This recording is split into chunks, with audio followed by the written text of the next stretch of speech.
ज्ञानतिमिरन्दस्य ज्ञानञ्जनशलाकया चाक्षुरुन्मिलितं येन तस्मै श्रीगुरवे नमः। नाम श्रेष्ठं मनुमापि सच्चिपुत्रं मत्रास्वरूपं रूपं तस्याग्रजमुरुपुरीं मातुरीं गौष्टावतीं राधाकुन्दं गिरिवरं महो राधिकमधावसम् प्राप्तो यस्य प्रथितकृपाया श्रीगुरुं तं नतोऽस्मि। वञ्चाकल्पतरुभ्यश्च कृपासिन्धुभ्यैव च पतितानं पावनेभ्यो वैष्णवेभ्यो नमो नमः।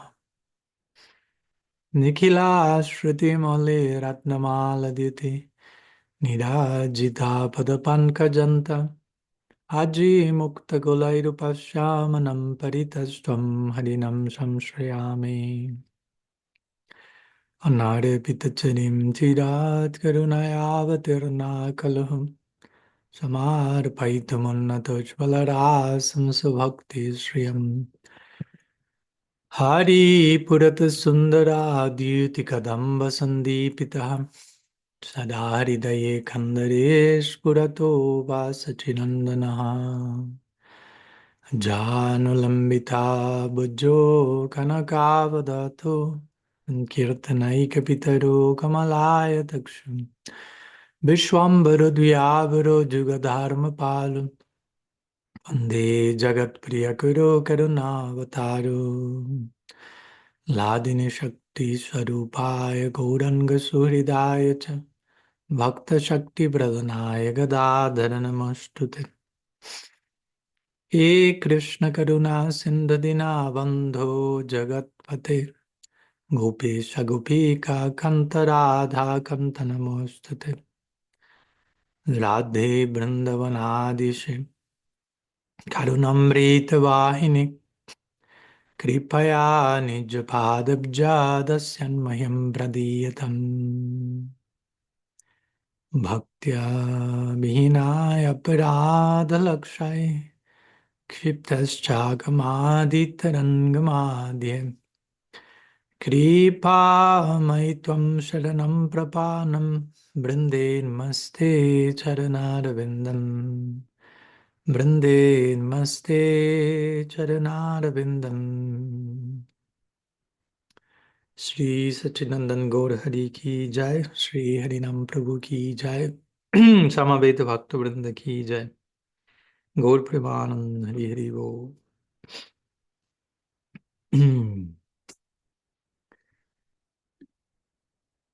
Buenos días a todos. Pranam. Saludos desde Ananda Ashram. Un último día aquí en Estados Unidos. Hoy mismo en la noche viajando para Italia, comenzando lo que va a ser unos buenos meses en Europa, antes de seguir viaje en India, Australia y así sucesivamente. Así que un gusto estar con todos ustedes, encontrándonos nuevamente para Satsang, nuestra reunión semanal, donde intentamos girar en torno a la verdad, acompañándonos en el viaje, obviamente. Como Mahaprabhu diría, Sankirtan implica, la implicancia del término Sankirtan implica un fenómeno colectivo, algo en donde no podemos participar por nosotros mismos, ¿no? En otras palabras, nos necesitamos mutuamente para nutrirnos, para acompañarnos. Hay una parte individual y hay una parte grupal. Ambas son irreemplazables en el proceso. Ved a ved. Individual, colectivo, una de las maneras de interpretar también esta línea.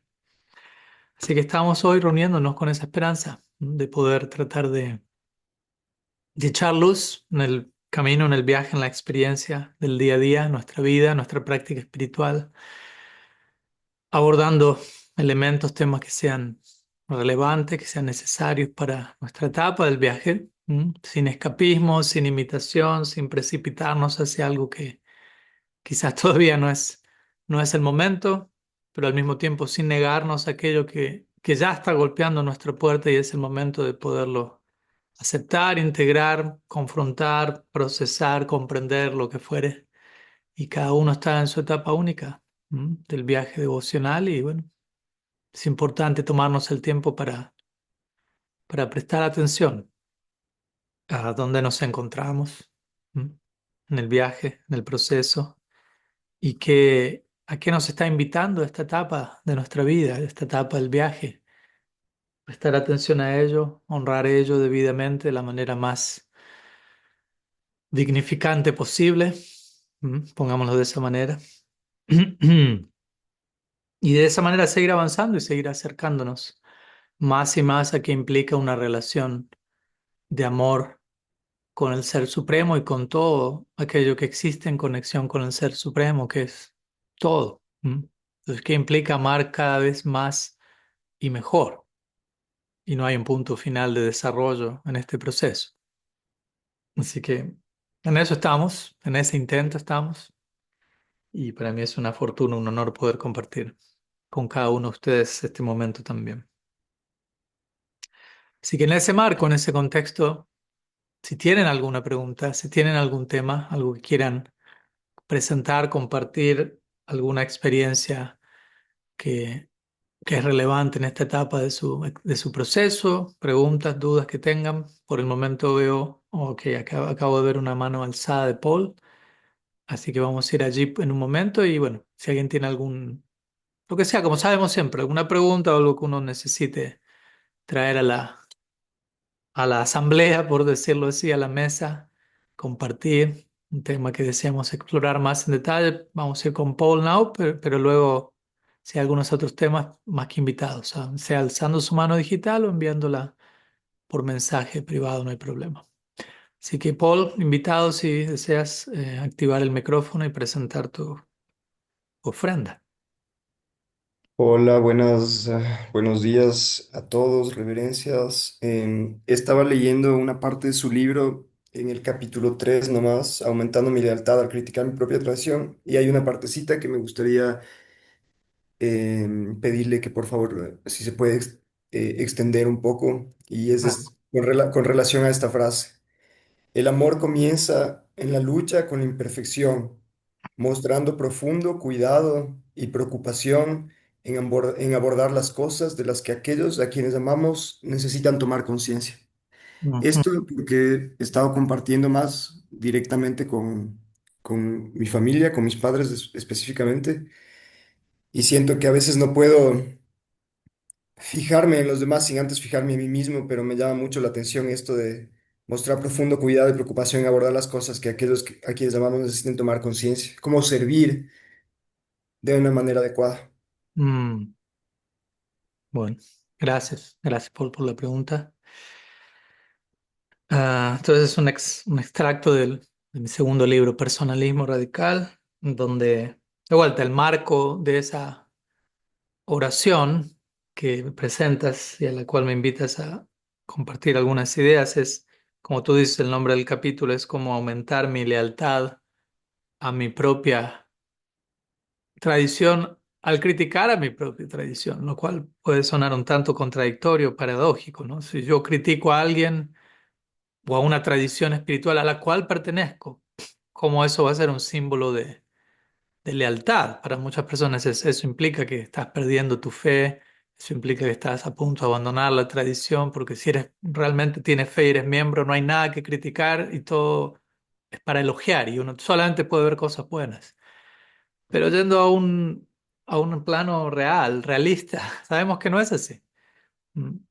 Sabemos que cuando amamos a alguien, y esto incluye una tradición, no quiere decir que amar a alguien me vuelve ciego a, a los errores de esa persona que amo. Quizás en una primera etapa, ¿no? En la etapa de luna de miel, uno idealiza, uno proyecta, todo es eh, demasiado perfecto, pero luego eventualmente uno es invitado a volver a la realidad y aprender a amar con errores incluidos, con imperfección incluida. Entonces, cuando obviamente en el libro menciono la lucha con la imperfección, es una manera de decirlo, por eso trato de ponerlo en un contexto. No, no estamos en contra de la imperfección, en el sentido de que si hay algo imperfecto hay que luchar contra eso y atacarlo y estigmatizarlo y demonizarlo y hacer sentir mal a la persona que es imperfecta, porque hay que empezar por casa, obviamente. Cuando digo eso, incluso en mi libro, en abordar la imperfección o lo que las personas que yo amo,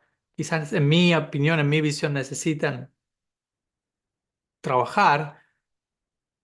Digo eso dando por entendido que uno comienza en casa, ¿no? Porque lo hemos mencionado más de una vez y lo menciono en el libro. No es que, ok, voy a criticar a todos los que amo, pero conmigo nadie me dice nada, ni siquiera yo mismo. No, yo también me tengo que aprender a amar a mí mismo. Y amarme a mí mismo en parte implica criticarme a mí mismo. Desde un lugar saludable. Quizá la palabra crítica conlleva una connotación negativa y necesitemos usar otra palabra, feedback, la palabra que necesite, no hay problema. Pero obviamente todo comienza en casa y, y siempre y cuando observe lo que puede que hay por mejorar, o sea, desde ese lugar lo digo, no es tanto una crítica de señalar lo negativo, sino de observar el potencial positivo de crecimiento y tratar de prestar atención a lo que se interpone en el camino de ese crecimiento y abordarlo, ¿no? No sé, como un padre que tiene un hijo, un bebé, y el niño va creciendo y uno desea lo mejor para su hijo. Y uno desea que su hijo crezca, madure, se desarrolle en todos los sentidos. Y en el paso del tiempo uno va viendo cosas que se van interponiendo en el camino de ese crecimiento y el padre va a tratar de abordar eso, de señalar eso, y eso puede ser experimentado como desafiante para el hijo, lo que fuere, pero va desde un lugar amoroso. ¿Mm? Obviamente, yendo a la pregunta que presentas, Paul, que es una situación más específica, en este caso en relación con tus padres, creo que estás mencionando, cómo aplicar este concepto más genérico a cada caso específico. Hasta un punto puedo dar una opinión detallada, ya que no conozco los detalles de la relación, pero sí, sí en general podríamos decir que, obviamente, cuando amamos a alguien deseamos lo mejor para esa persona. Ese es una de los aspectos de la definición básica del amor, ¿no? Que es una disposición favorable hacia el objeto de mi afecto, hacia la persona que amo, en donde yo deseo lo mejor. Al mismo tiempo, desear lo mejor es una frase delicada porque lo que yo considero lo mejor para la otra persona no necesariamente es lo mejor. No sé. Obviamente trato de desear lo mejor, ¿no? Pero en mí desear lo mejor para el otro, también tengo que mantenerme abierto con cierta humildad a reconocer, no tengo visión absoluta, no es que estoy absolutamente seguro de qué es lo mejor. Obviamente en cierta medida, no sé, por dar un ejemplo muy obvio, si mi pareja o mi amigo o quien fuere eh, se está destruyendo a sí mismo a través de una adicción o algo así, sé que lo mejor para esa persona es dejar de hacer eso, ¿no? Por decirlo así, estoy dando un ejemplo muy básico. Pero sabemos que hay situaciones en donde tenemos que tener cuidado de no tener una certeza, una certidumbre tóxica, en donde yo sé que es lo mejor para vos. Y quizás no necesariamente, ¿no? Y muchas veces esa certeza en relación al otro es un mecanismo de control, ¿no? Es una manera de no aceptar al otro como es. Entonces, lo principal es aceptación incondicional. Y con esto no me refiero a que uno no vaya a participar en la relación. De vuelta, un padre acepta a su hijo incondicionalmente, idealmente. Un padre ama a su hijo, una madre ama a su hijo incondicionalmente. Ahora, si el hijo comienza a hacer cosas que son destructivas para sí mismo, no favorables, el padre va a poner condiciones dentro de ese amor incondicional, ¿no? Para que su hijo crezca, para que su hijo cambie, para que su hijo se corrija.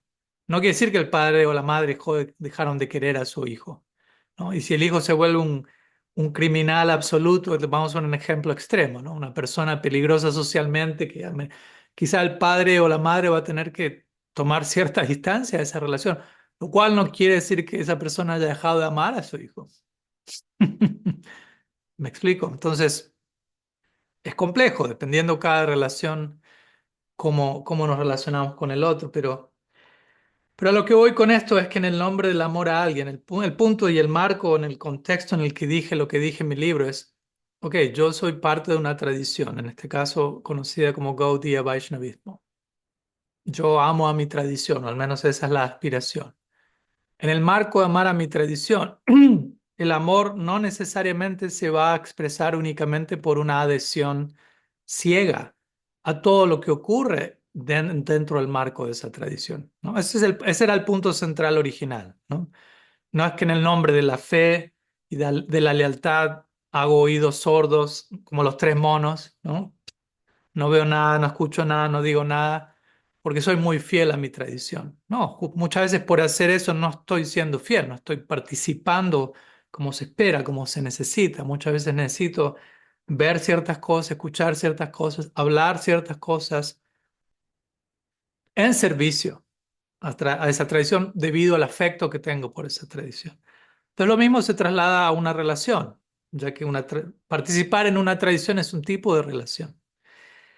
Y cuando realmente siento que la persona que yo quiero podría estar mejor, de cierta forma u otra, también eso hay que hacer. Uno puede presentar esa preocupación amorosa, pero también no es de un lugar de señalar al otro, es decir, tú estás mal, estarías mejor haciendo esto. No, no es de un lugar desde arriba, señalando y simplemente mostrando qué está mal en el otro. Si yo mismo no estoy primeramente dando un ejemplo que muestra algo mejor, sin siquiera yo decírselo al otro, si yo no estoy personificando un mejor ejemplo, antes de yo abrir la boca, yo no debería abrir la boca. Yo debería estar muy concentrado en vivir mi vida con tal integridad que eso habla por sí mismo y eso tiene un impacto en el entorno. Y naturalmente eso va a abrir el corazón de las personas en cierta medida para cuando yo tenga algo para compartir. Eh, pero incluso en ese compartir, de vuelta, yo no puedo estar tratando de controlar a la otra persona. Yo no puedo estar tratando de... Porque de vuelta, no sabemos qué es lo que el otro necesita atravesar para pasar al próximo capítulo de su crecimiento y de su evolución. A veces muchos de nosotros necesitamos equivocarnos o hacer ciertas cosas que en nuestra opinión no son las mejores, pero necesitamos permanecer en ese lugar por un determinado tiempo o esa es nuestra elección. Cada uno tiene su libre albedrío. O sea, es parte del precio del amor. Yo amo a alguien, pero amar a alguien es darle libertad a ese alguien a vivir su vida como lo elige. Y a veces la elección que el otro toma no es la elección que yo tomaría. ¿Y, ¿y qué hacer entonces? ¿No? Obligar al otro a que viva como yo querría vivir, ahí dejamos de estar hablando, dejamos de hablar de amor en ese momento. Se vuelve una dictadura, se vuelve una relación de manipulación, de control, de codependencia de una forma u otra. Y la mayoría de las relaciones exhiben patrones de ese tipo. Seamos honestos, porque la mayoría de nosotros no estamos profundamente educados en qué es el amor, en qué es la libertad, en cuáles los valores del amor y cuál es el precio de aceptar una relación en base al amor. Y la mayoría de nosotros no estamos entrenados en desapego, en soltar, en relacionarnos con otros no por tratar de controlar, no por tratar de que el otro llene un vacío personal que yo tengo. La mayoría, muchas veces nos aproximamos a relaciones simplemente para que el otro satisfaga lo que yo siento que necesito, ¿no? Y en ese marco tenemos que aprender a crecer y a soltar y a sacrificar y aprender a entender cada persona es una persona, yo no soy esa otra persona, cada cual tiene su viaje, nos estamos acompañando, tenemos que aprender a conocernos, a entendernos, a ceder, a sacrificar, a escucharnos, a aceptar diversidad, obviamente también a poner límites, todo, ¿no? Todo al mismo tiempo. Y estoy hablando en general, cada caso es único. Y cuando yo quiero ayudar a alguien, también aceptar. Yo puedo tratar de ayudar a alguien, pues yo puedo tratar de acercarme a alguien con la mejor intención posible, pero al final del día está en el otro aceptarlo o no. Y de vuelta, no quiere decir que el otro si no lo acepta es porque es mala persona o no lo desea, no desea aceptar mi ayuda.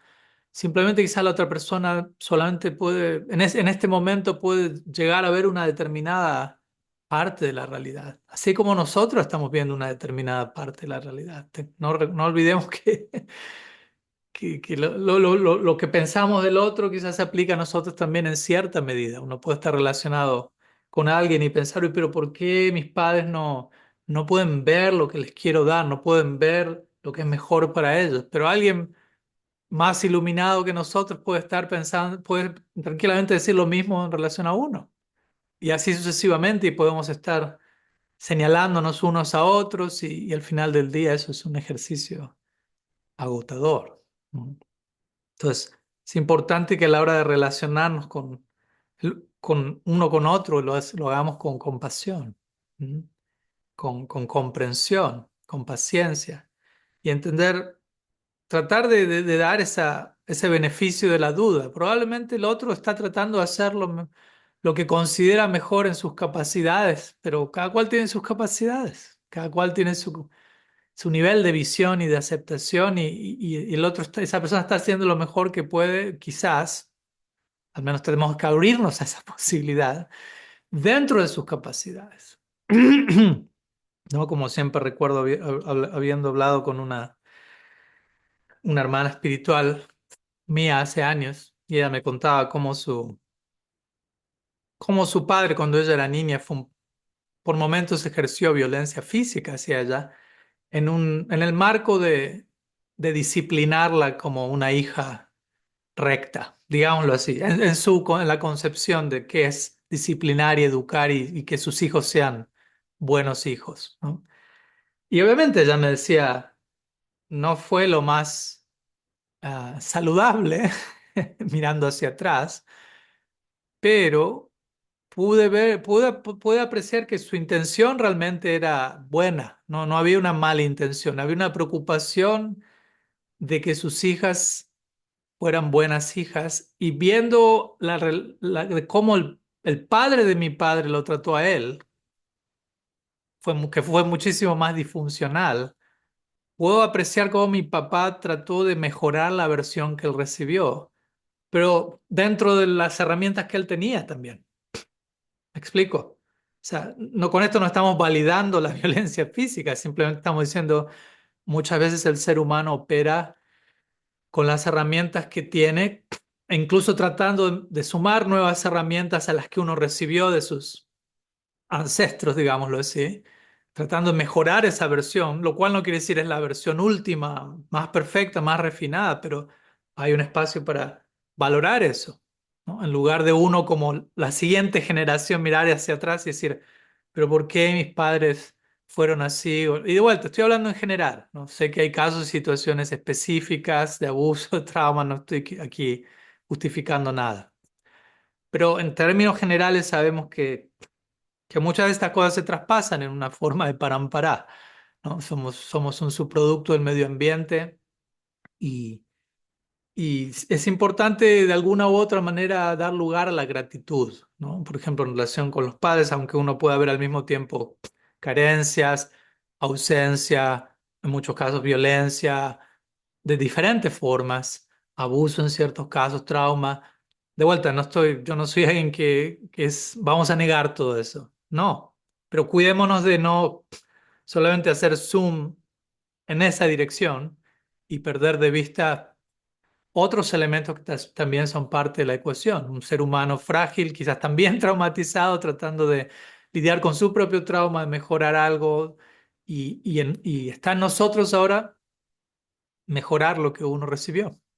Ese es el compromiso de toda generación. Sea lo que fuere que has recibido, eh, mejorémoslo, ¿no? Y si hay algo que se interpone en el camino de yo mejorar, que necesito sanar en mí, que necesito trabajar, que necesito reconocer, que necesito llorar, ¿no? Que necesito, muchas veces, una gran parte de nuestra sanación es poder llorar y lamentar en un sentido saludable carencias que uno experimentó, carencias más allá de uno, cosas que están ocurriendo en el mundo hoy en día, cosas que ocurrieron con nuestros ancestros. Debe haber un espacio sagrado para nuestras lágrimas en esa dirección, ¿no? Y es todo un tema aparte, ¿eh? Y quizá me estoy yendo un poco por las ramas, pero está todo de alguna manera relacionado, espero.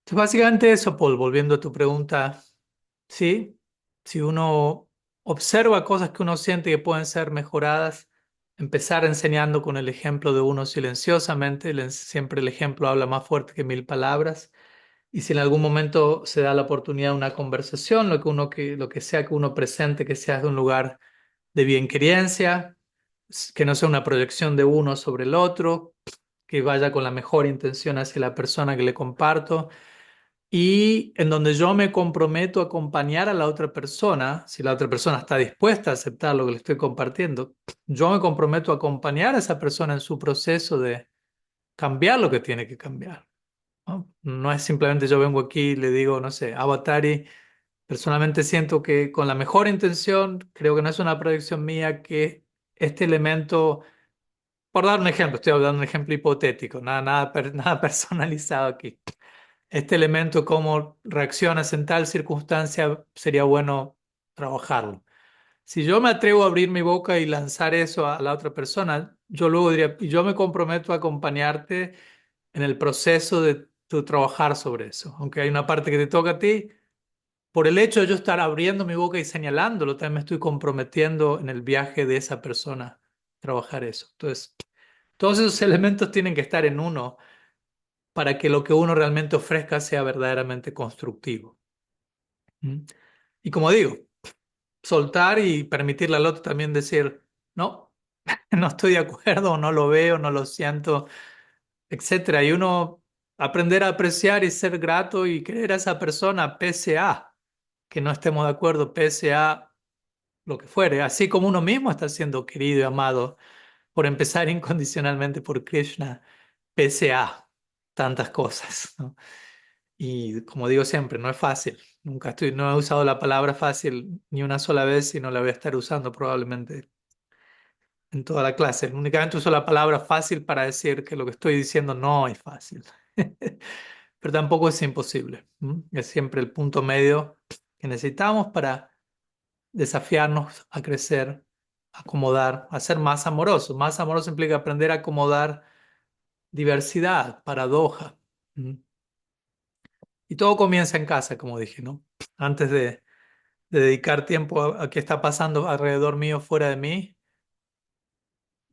cómo andamos en términos de coherencia por casa, primeramente, siempre. De manera que lo que vemos fuera de nosotros no es una proyección de algo a lo que le estamos escapando, a lo que estamos negando, sino algo real que observamos con, ojalá, compasión y bienquerencia.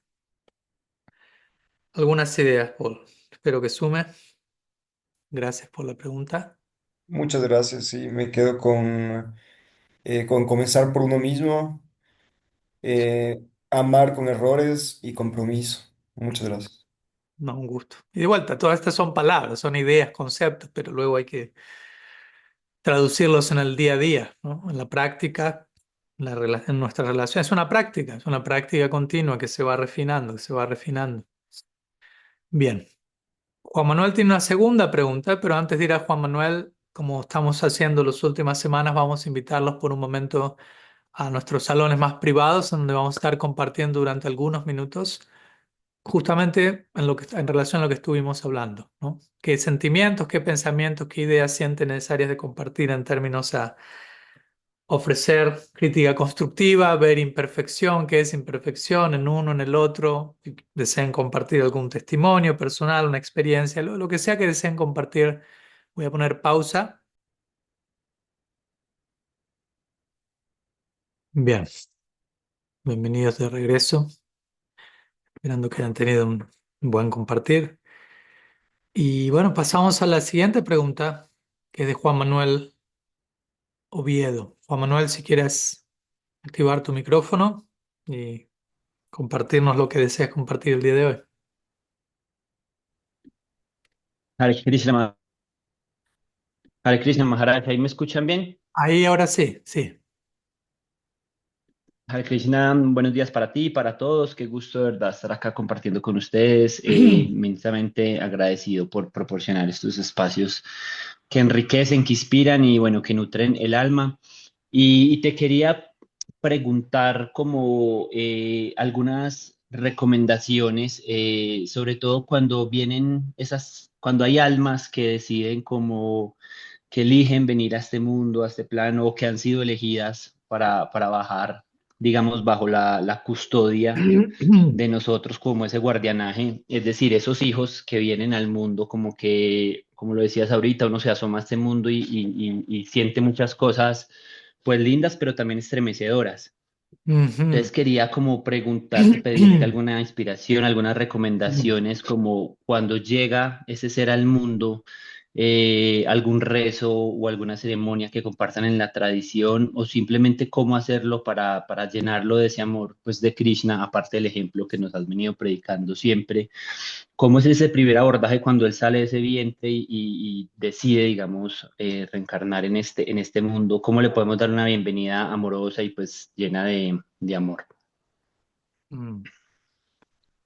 Bueno, pues personalmente quizás no soy en un sentido, la persona más apta para responder a esa pregunta, en el sentido que soy un sannyasi, no tengo hijos. En un sentido, digo, no he tenido la experiencia en esta vida al menos, de experimentar ese momento, el que estás describiendo, Juan, que de todas maneras, algo interesante es que personalmente muchas veces les pregunto yo, personalmente a aquellos amigos o personas que voy conociendo y que sé que tienen hijos, les pregunto, ¿qué sentiste en ese primer momento cuando viste a tu hijo, a tu bebé? Y varios se sorprenden con la pregunta, ¿no? Nunca nadie me preguntó eso, me dicen.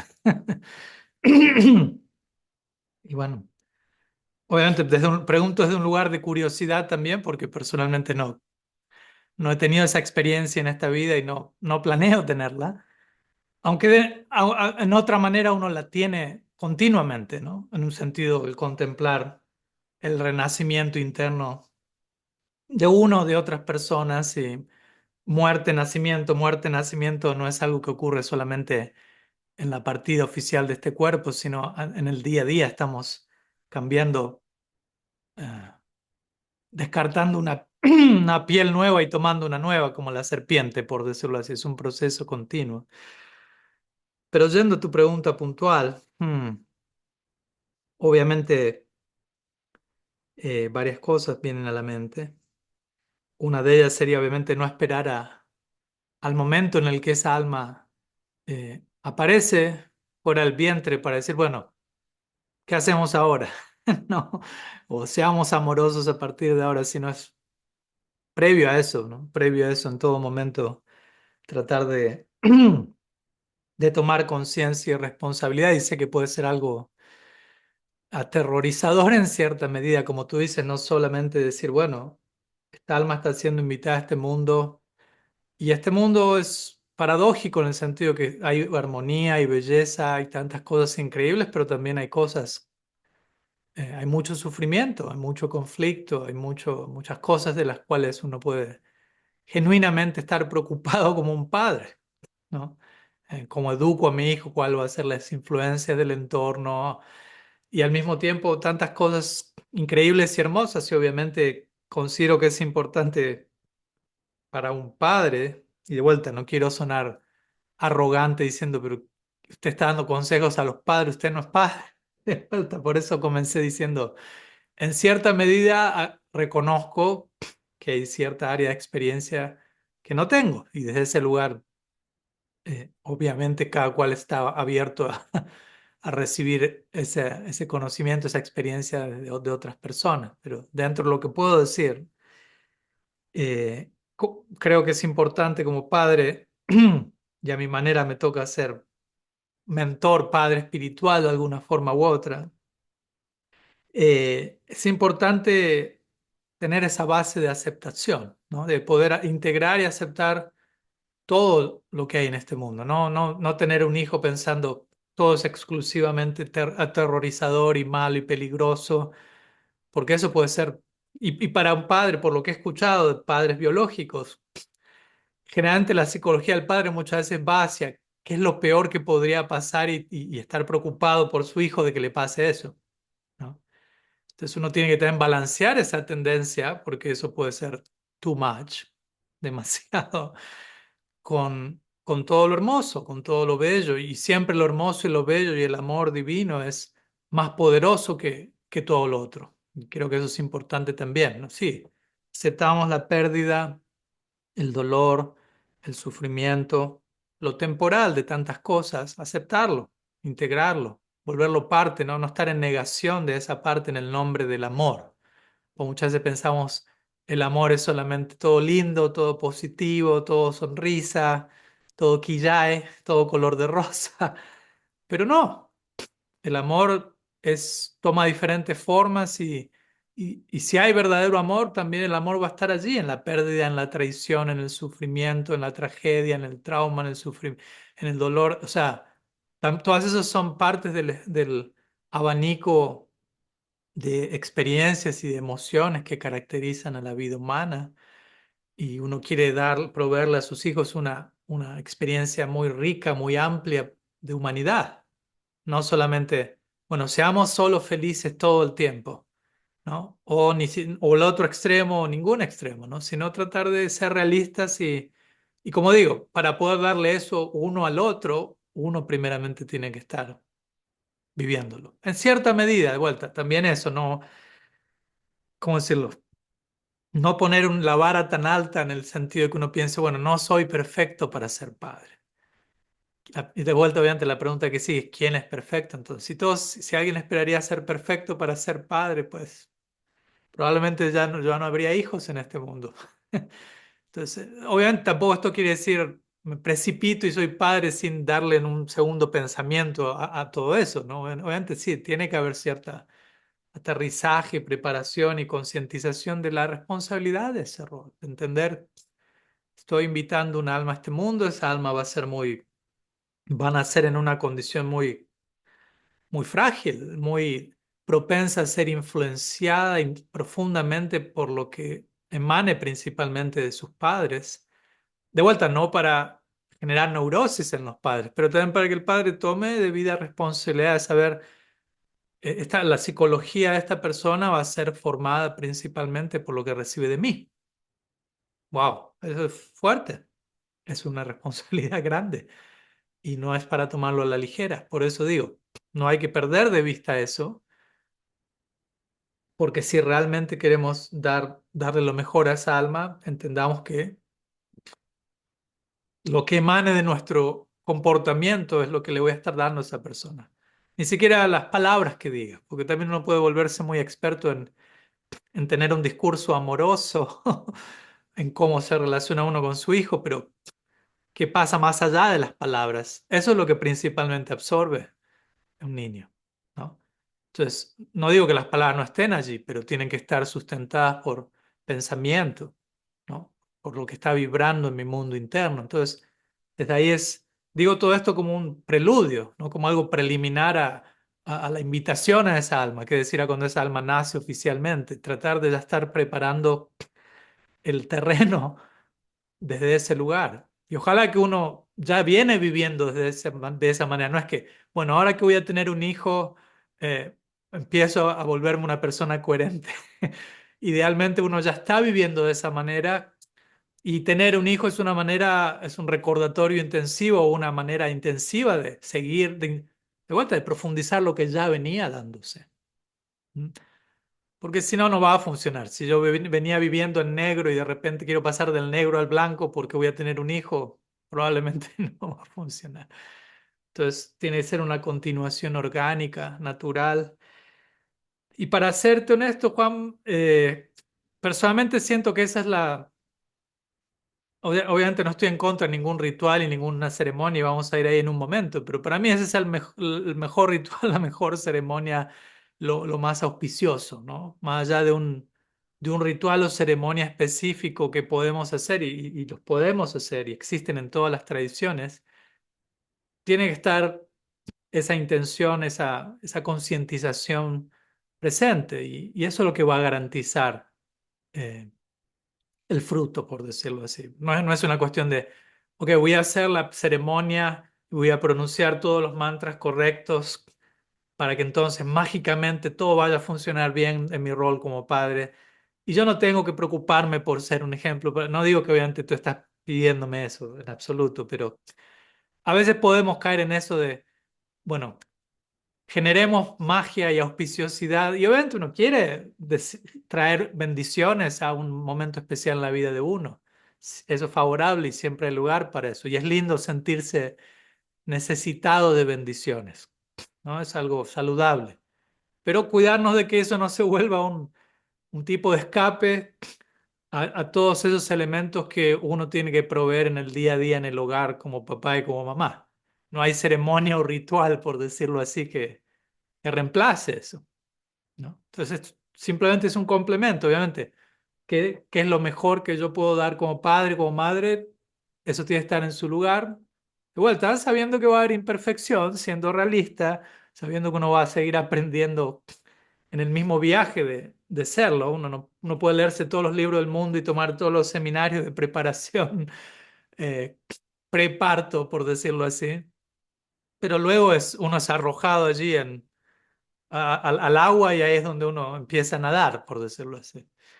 Y va a haber altos y bajos y también aceptar eso de antemano, ¿no? No proyectar algo sobreidealizado, porque luego para mantener ese nivel de sobreidealización eso puede ser una presión tremenda para uno como padre o si uno tiene una sobreidealización para con el hijo. Eso puede ser un nivel eso puede ser una sobreidealización tremenda. Yo he escuchado eso muchas veces en algunos casos en nuestra comunidad Gaudiya Vaishnava, algunas veces los padres las mejores de sus intenciones hacen todos los rituales y todos los mantras y toda la preparación y anhelan y oran para que su hijo sea una gran alma que descienda a salvar la familia, ¿no? Ninguna responsabilidad sobre el hijo. No, no, solamente salva todas las generaciones previas, por favor. Y está esa expectativa cargada, ¿no? Invertida en esa persona. Y eso es una presión tremenda sobre esa persona, sobre esa alma, ¿no? Esa expectativa, que es una gran alma, ¿quién va a ser? Cuando crezca vamos a darnos cuenta. ¿Y qué pasa si el niño sale, no una gran alma, pero digo, una alma? Toda alma es una gran alma en un sentido, pero digo, su hijo es normal en un sentido, tiene los altos y bajos cualquier niño y atraviesa las crisis existenciales de cualquier persona. O sea, obviamente uno como padre tiene que permitir eso, porque si hay mucha sobreidealización, eso es demasiado para un padre, ¿no? Entonces hay que cuidarse con no sobreidealizar, con no quedar demasiado apegado a un fruto, esto tiene que ir en esta dirección, después va a pasar esto, después va a pasar esto. Permitir hacerlo mejor, lo que está en la capacidad de uno, pero también entender que esa alma viene con una trayectoria de vida ya. No, no es que están comenzando desde cero. Y con el paso del tiempo uno va a ir descubriendo a esa personita y a su personalidad y sus inclinaciones y esto y aquello y sus respuestas y es todo un aprendizaje, obviamente, ¿no? Así como un padre y una madre, de acuerdo a nuestra tradición, son los primeros gurús de uno en esta vida. También el padre y la madre tienen que estar dispuestos a que el hijo de uno sea el gurú de uno también, ¿no? No solamente como papá y mamá estoy acá para enseñar, para instruir al otro, ¿no? ¿Cuánto tengo que aprender de esa persona? En tantos aspectos, en los que me desafía, en los que me conmueve. Entonces siempre tiene que ser recíproco, siempre tiene que ser recíproco. Y en cuanto a algo, volviendo a la parte ritualística, por decirlo así, por ritual, personalmente yo no tengo nada en contra de un ritual. Sí, cuidémonos de no ejecutar ciertas acciones simplemente desde un lugar mecánico, ¿no? Desde un lugar, ok, ¿qué tengo que hacer ahora? Hago esto, después digo este mantra, después pongo la mano así, después esto y aquello y, ok, ya está, cumplí. ¿Qué sigue? ¿Mm? En nuestra tradición hay diferentes samskaras en sánscrito. Samskara significa ceremonias o rituales. Y en todas las tradiciones, más allá de nuestra tradición, hay rituales para marcar diferentes etapas de la vida, ¿no? De una manera, ritualizar externamente algo que está aconteciendo internamente, darle forma, volver lo implícito explícito, ¿no? Lo cual muchas veces nos ayuda a tomar mejor conciencia de lo que está aconteciendo. Y hay diferentes ceremonias durante, incluso previo a la concepción, embarazo, nacimiento y otras ceremonias luego. Interesantemente, en sánscrito la palabra es samskara. Samskara puede significar ritual, pero también en sánscrito samskara significa impresión, algo que genera una impresión dentro de nosotros.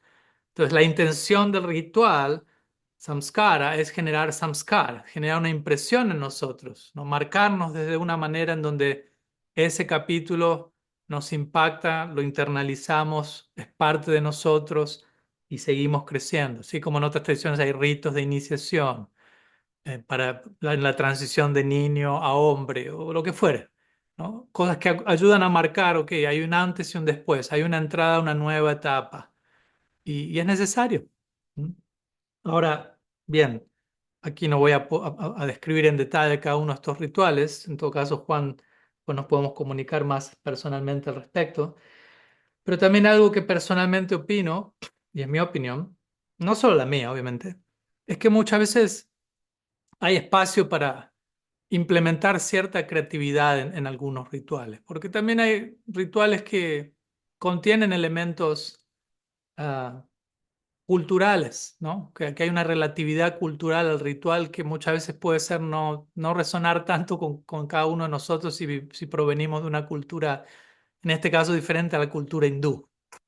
Y quizás hay un elemento que simboliza algo que para la psicología hindú, pero que va a simbolizar algo diferente para la psicología colombiana, por dar un ejemplo. Y qué decir que hay elementos que ni siquiera se consiguen en un país que no sea India, ¿no? Entonces, y a veces yo he visto devotos obsesionarse, pero ¿dónde consigo la semilla de tal cosa aquí, en esta parte del planeta? Y si no consigo eso, la ceremonia falla y de vuelta.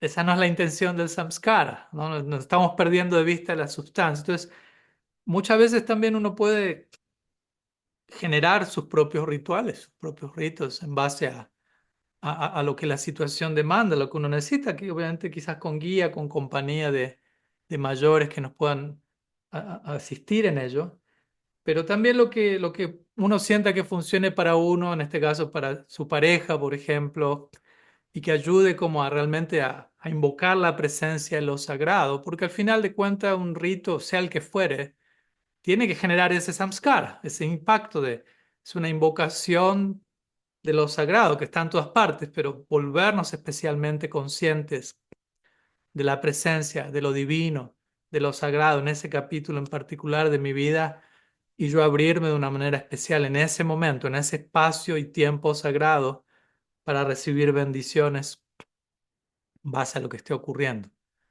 Entonces, hay diferentes elementos que se suelen utilizar yendo a los elementales, ¿no? Vas, agua, fuego, etcétera. Dependiendo del caso, nuevamente tierra y diferentes elementos, diferentes formas de relacionarnos con ellos.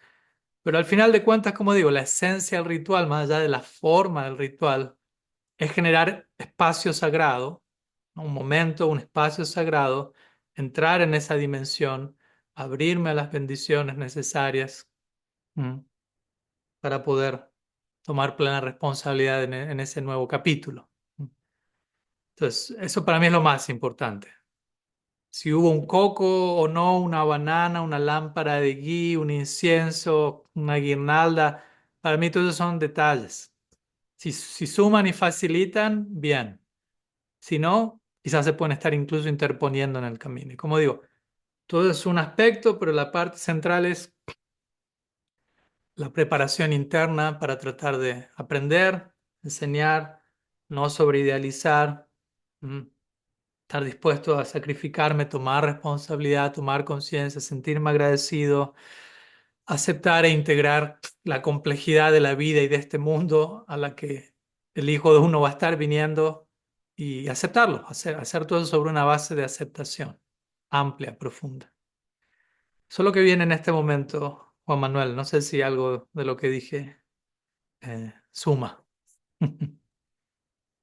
Sí, Maharaj, muchas gracias, suma inmensamente, gracias por esas palabras siempre tan, tan sabias y tan precisas. No, por Un gusto favor, escuchar. gracias a ti por las palabras y bueno, alegro que hayan sumado. Los voy a invitar nuevamente a compartir en espacio, ya que estamos hablando de crear espacios sagrados. Estos cuartos privados de Zoom son un intento de eso, aunque en un formato un tanto digital, pero no dejan de ser una intención de eso, de reunirnos por un momento, crear espacio sagrado, tiempo sagrado, compartir en un lugar profundo. Así que los invito una vez más. Voy a pausar el video.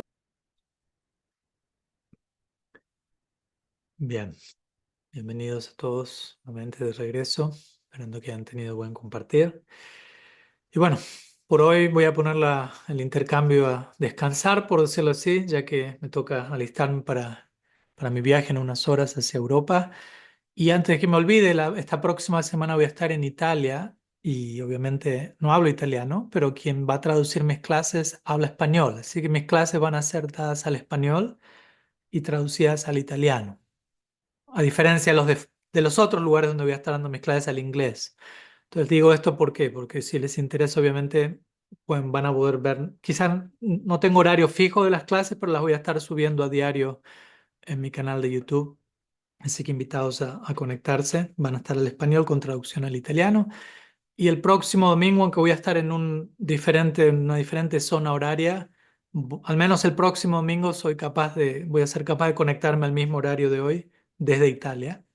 Y para los siguientes fines de semana, obviamente les voy a ir avisando semana por semana, dependiendo dónde estaré, qué horario hay, si hay alguna actividad de por medio, si a veces toque ajustar el horario, ojalá no cancelar, pero bueno, nos vamos manteniendo al tanto, pero el próximo domingo nos estamos viendo mismo horario, mismo canal, siempre algo nuevo ocurriendo dentro de nosotros, ojalá. Así que gracias por su presencia. Sriman Mahaprabhu ki jai, Shri Harinam Gracias. Sankirtan ki jai, Samavita Bhakta Ki jai, Gaur Premanand Hari Bol, Vanchakalpa Sindhu Chapatitanam Pavanebhyo Vaishnavebhyo Namo Namaha.